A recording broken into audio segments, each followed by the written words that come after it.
Hey everyone, I'm sorry about this. I meant to get this up earlier, but then we had an emergency faculty meeting.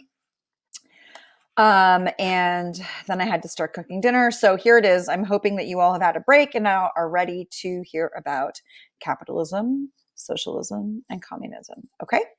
So great. So the last time we left off, we were talking about how Karl Marx, wrote essentially a history of the world through the lens of economics. And what he said was, capitalism was like going to be the sort of the peak of human of human exploitation, of human greed, and that capitalism was actually the final step that humans would take before achieving um, an entirely new economic system, which was communism.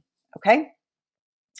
And what he said was that it was going to be the proletariat, it was going to be the workers who were going to lead this revolution against capitalism. And that the idea was that, with capitalism and these classes that were created, and this drive for competition for profits, right, would lead to this unequal distribution of resources, wealth, products, and services that would eventually become so unfair that the working class, the proletariat, as he termed it, would rise up in revolution, and that they would seize the means of production, right? That's what the manifesto says. The manifesto tells the workers of the world, rise up against your capitalist masters and seize the means of production, right? So under a communist economy, the idea is that the workers themselves, the people themselves, would be in control of industry, would be in control of distribution, production, right? Would that workers kind of functioning in committees, communities working together, would decide how to take care of people, right? And how to um, um, just how to figure out kind of what a society was going to make, how a society was going to make it, right? These goods or services, these products or services, and who should get those products and services. And so that is the idea of communism, that the people themselves are in control of making these decisions, which seems like a very radical shift, right, from capitalism. And to go from capitalism to communism, Marx said there's going to be a stepping stone along the way, that there was going to be socialism.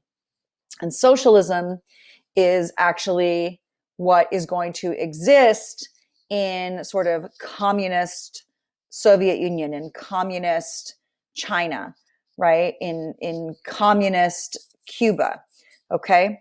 And this idea that, from capitalism to communism, what would need to happen is that the government would have to seize control of the economy, right? The government would then take property and wealth and then spread it out in a more equal distribution of resources, right? So that there wouldn't be a Jeff Bezos or, billionaires and millionaires, but that there also wouldn't be unhoused people, homeless people, or people struggling to get health care, right? And the idea under socialism is this would also be a classless society, but that the government would be directing that, right? It would be sort of like a centralized decision making. And then what Marx recommended was that from socialism, it would be then the transition could be made to communism, where the people themselves would be in control of this, a society's wealth, would be in control of a society's resources. Okay, so this was the vision laid out by Marx.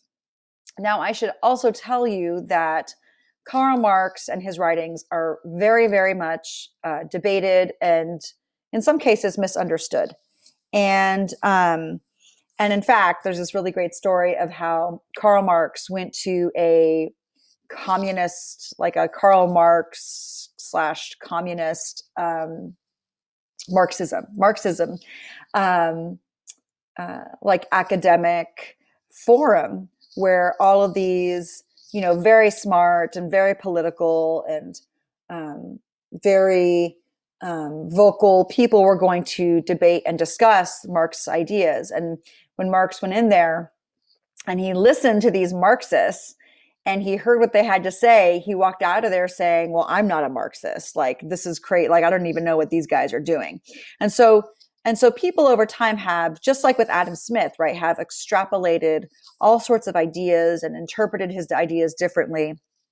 But just to be clear, the way Karl Marx envisioned it was that there would be a classless society in which the people themselves would make decisions, right, as a group, as a community, about how what should be made, right, to support society, how those things should be made, and who should get them. Okay?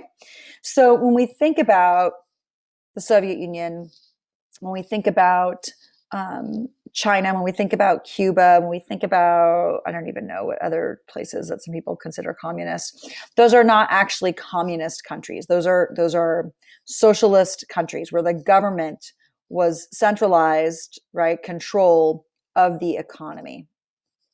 Okay? And if we were in class together, I'd have you all do something with Hershey Kisses where I'd walk around and for capitalism, I'd give everybody different amounts. And then I'd have you play, Rochambeau, like rock, paper, scissors.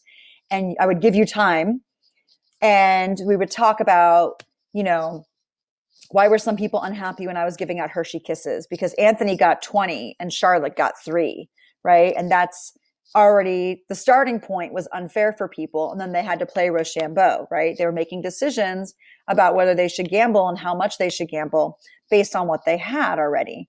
And then the second round would be, I collect it all for you all and I give, everybody, 5 Hershey Kisses, right? So there's nobody with 20 and there's nobody with 2. Everybody gets 5, right? And then we play Rochambeau. And that's socialism. And then for the third round, what I do is I give you all, just a mound of Hershey Kisses at each table for communism, right? And I say to you all, okay, now you figure out how you want to divide this. Your decision, decide what you want to do with this pile of, wealth of Hershey Kisses, right? And then it usually devolves into some groups saying, oh, we're going to do it equally and it's very peaceful. And there are some groups where it's like, rah, like, death matches for the rest of the Hershey Kisses. And we can see, right, sort of what happens when, all these different groups are then given the responsibility and the ability to make this decision for themselves, right? So we've got capitalism, socialism, communism. You want to think about it in that order. Okay? All right, everybody. Thanks for being patient. Thanks for hanging in there. Spread the word and let people know that this little mini lecture is up so that you all have this information for tomorrow. And we'll spend the first part of maybe like the first 10 minutes of class tomorrow talking about this mini lecture and what questions you might have about these 3 different economic systems. All right? Okay, everybody. Be well. Make good choices.